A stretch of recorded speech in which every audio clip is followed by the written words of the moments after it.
3 years earlier, Sammy Davis Jr. had made a promise to a 12-year-old homeless boy. When that boy crashed his TV show with a diploma in his hand, Sammy realized the kid had kept his side of the promise. Now it was Sammy's turn. It was October 15, 1976, at NBC Studios in Burbank, California. Sammy Davis Jr. was taping a special episode of his variety show, Sammy and Company, featuring guest appearances by Frank Sinatra and Dean Martin. The studio audience was packed with 300 people, and millions more were watching the live broadcast across the country. They were in the middle of a musical number when chaos erupted. A teenage boy in dirty clothes and worn sneakers somehow got past the security checkpoint at the studio entrance. He ran down the hallway, burst through the studio doors, and sprinted toward the stage where Sammy was performing. "Mr. Sammy!" the boy was shouting at the top of his lungs. "Mr. Sammy, please, it's Marcus!" 2 security guards were chasing him, closing in fast. The audience gasped. Frank and Dean stepped back in confusion.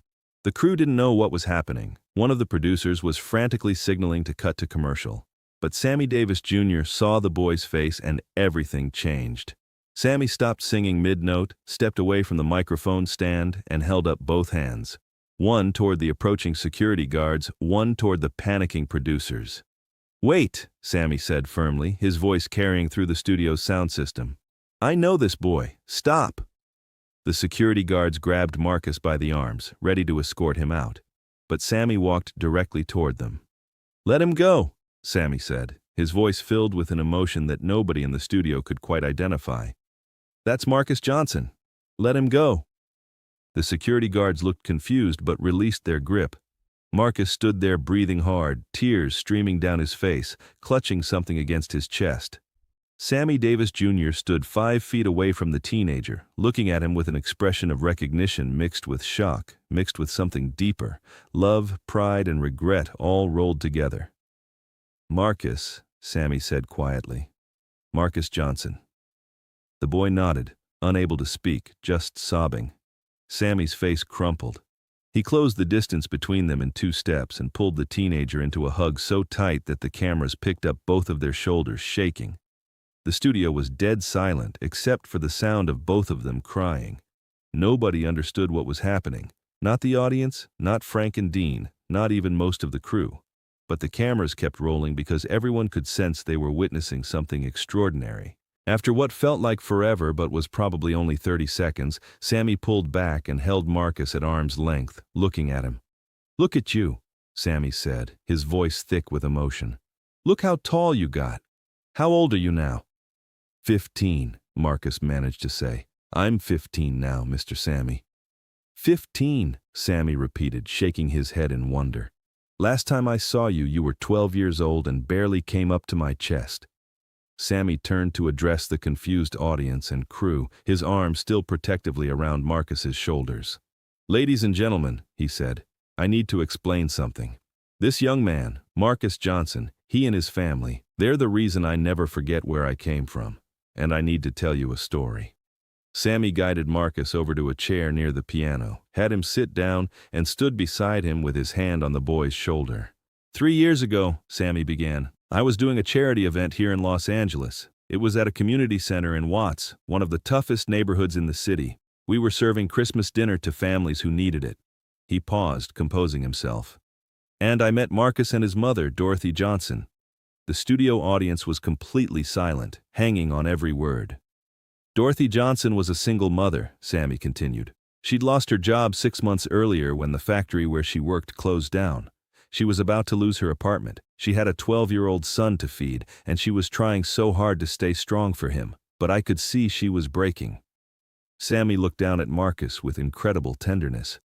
"Marcus came up to me that day," Sammy said, "and he asked me for my autograph, but he didn't have any paper. So you know what he did? He took off his shoe, his only pair of shoes, and asked me to sign the inside of it." Sammy's voice cracked. "This 12-year-old boy wanted my autograph on his shoe because it was the only thing he owned that he valued enough to put my name on." Marcus was crying again, nodding.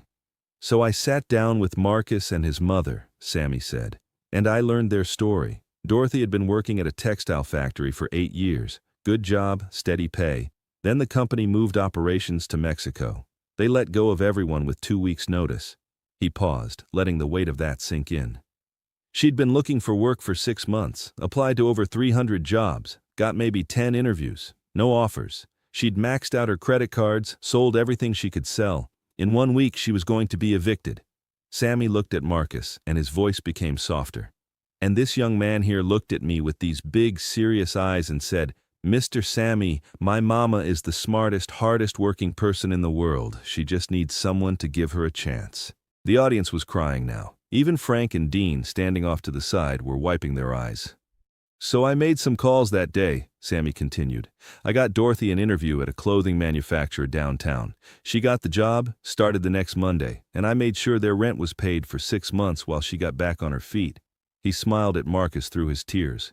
"But before I left that day, Marcus made me promise him something. He said, 'Mr. Sammy, if I work really hard in school and make my mama proud, will you come to my high school graduation?' And I said, 'Yes, Marcus, I promise.'" Sammy's expression changed to one of deep regret. "But I didn't come. I got busy with tours, with recordings, with Las Vegas shows. I forgot. I broke my promise to this young man." Marcus shook his head vigorously. "No, Mr. Sammy, you didn't forget. You sent flowers and a card. You sent money for college." Sammy looked surprised. "I did?" "Yes, sir," Marcus said. "Mama showed me. You sent $500 with a note that said, 'For Marcus's future, education is the key to everything.' I didn't understand then, but I do now." Now Sammy was crying harder. "I made a promise to myself that day too," he explained to the audience. "I promised that I'd follow up, that I'd check on Marcus and his mother, that I wouldn't just help for a moment and then disappear. And I didn't keep that promise to myself." "But you did keep it," Marcus insisted. "Mr. Sammy, you changed our whole lives. Mama still has that job. We got our own place. We're not homeless anymore. And I graduated." That's when Marcus held up what he'd been clutching against his chest the entire time, a rolled-up piece of paper. With shaking hands, he unrolled it. It was a high school diploma.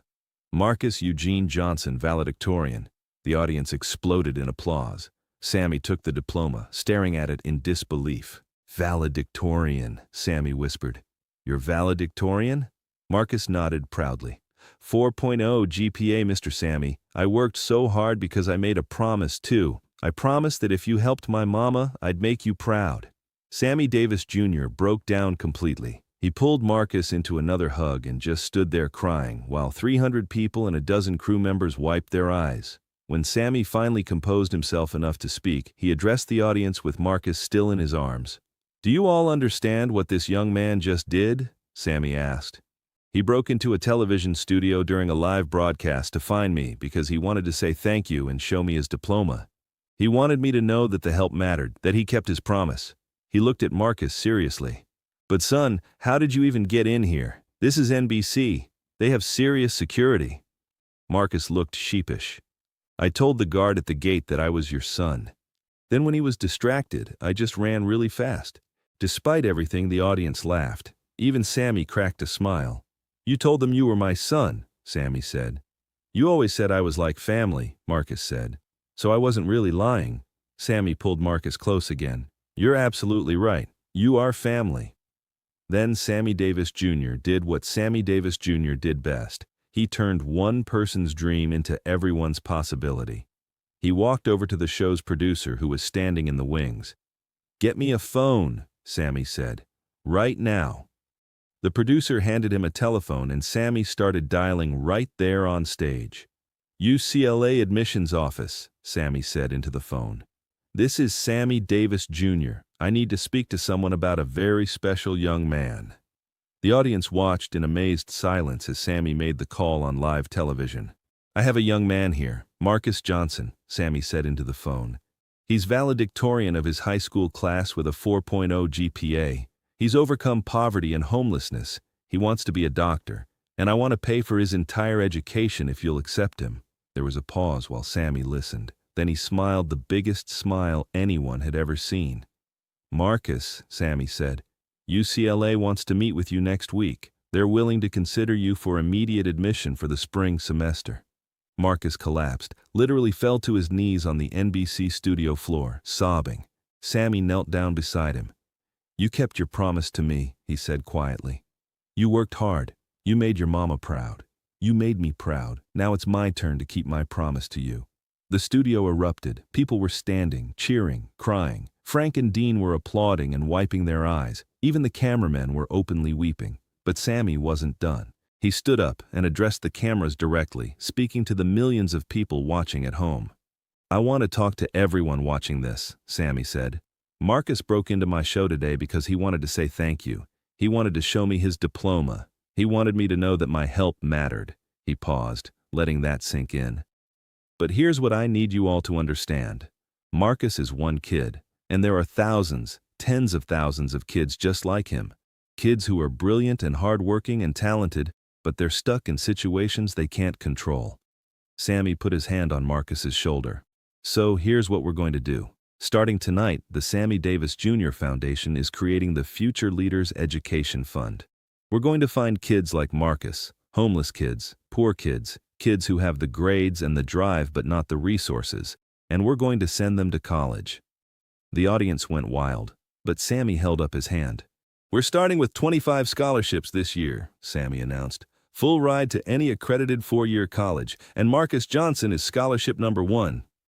Marcus was beyond words at this point. He just stood there holding his diploma, tears streaming down his face, while Sammy Davis Jr. hugged him, and the entire studio gave them a standing ovation that lasted 10 full minutes. The Sammy and Company episode never aired in its original form. Instead, NBC created a special one-hour show called The Boy Who Crashed Sammy's Show. It featured the full, unedited footage of Marcus's interruption, Sammy's phone call to UCLA, and interviews with Marcus and his mother, Dorothy. The special aired 3 weeks later and became the highest-rated variety show special in NBC history. More importantly, it raised awareness about homeless students and inspired thousands of donations to the newly created Future Leaders Education Fund. Marcus Johnson did get into UCLA. He started in January 1977. Sammy Davis Jr. attended his freshman orientation as Marcus's guest and gave a speech to the incoming class about second chances, hard work, and the power of keeping promises. Dorothy Johnson was promoted to floor supervisor at her job after her employer saw the television special.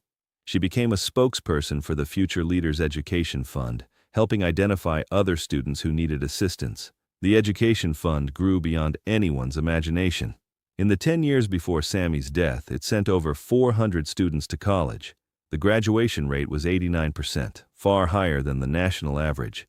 But perhaps the most remarkable part of the story is what happened at UCLA. Marcus Johnson graduated in 1981 with a degree in pre-medicine. He was accepted to UCLA Medical School. He graduated in 1985 and became a pediatrician, specializing in helping children from low-income families. "I want to give back the way Mr. Sammy gave to me," Marcus said at his medical school graduation, where Sammy was in the front row, beaming with pride. "Mr. Sammy showed me that education can break any cycle of poverty. Now I want to make sure every kid I treat knows they can achieve anything they set their mind to." Sammy Davis Jr. kept a photo in his dressing room for the rest of his career. It was from Marcus's medical school graduation. Sammy was standing next to Dr. Marcus Johnson in his cap and gown, both of them grinning. In Marcus's hand was his medical degree, and if you looked very closely, you could see the faded signature on the inside of the worn shoe he still kept as a reminder of where he came from. "That photo reminds me why I perform," Sammy said in his final interview before his death. "Marcus ran into my show to say thank you, but really I should thank him. He reminded me that every promise we make to a child is sacred and that believing in someone can literally change the world." Today, Dr. Marcus Johnson runs a free clinic in Watts, not far from the community center where he first met Sammy Davis Jr. He's treated thousands of children, many of them from circumstances similar to his own. And every year, on October 15th, he closes his clinic early and visits Sammy's grave to say thank you again, and to report on all the lives that have been changed because one entertainer kept his promise to believe in a homeless boy's dreams. If this incredible story of promises kept, dreams achieved, and lives transformed through the power of believing in others moved you, make sure to subscribe and hit that thumbs up button. Share this video with someone who needs to know that one person believing in you can change everything. Have you ever had someone keep a life-changing promise to you? Or have you been able to transform someone's life through your belief in them? Let us know in the comments about the promises that changed everything, and don't forget to ring that notification bell for more amazing true stories about the moments when faith in others creates miracles.